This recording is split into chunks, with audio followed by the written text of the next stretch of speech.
પાંડેસરા વિસ્તારમાં આવેલી કર્મયોગી society number 2માં દુર્ગંધ મારતી હાલતમાં મહિલાની હત્યા કરાયેલી હાલતમાં લાશ મળી આવી હતી. મહિલાની લાશ મળી હોવાની વાત વાયુ વેગે આખા વિસ્તારમાં ફેલાતા લોકટોળા એકઠા થયા હતા અને લાશ મળ્યાની જાણ પાંડેસરા પોલીસને કરાઈ હતી, જેથી તાત્કાલિક પોલીસ ટીમ દોડી આવી લાશનો કબજો મેળવી પીએમ અર્થે હોસ્પિટલમાં મોકલી આપી હતી.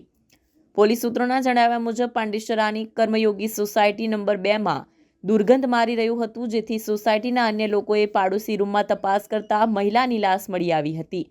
આડોશી પાડોશી દ્વારા સમગ્ર મામલો પ્રકાશમાં આવ્યો હતો. સ્થાનિકો દ્વારા પતિએ જ પત્નીની હત્યા કરી હોવાની આશંકા વ્યક્ત કરવામાં આવી રહી છે. આ અંગે રૂમ માલિકને જાણ કરતા પોલીસનો સંપર્ક કર્યો હતો. પોલીસને જાણ થતાં પાંડેસરા પોલીસ ઘટના સ્થળે પહોંચી હતી અને લાશનો કબજો મેળવી પીએમ અર્થે મોકલી આપી હતી.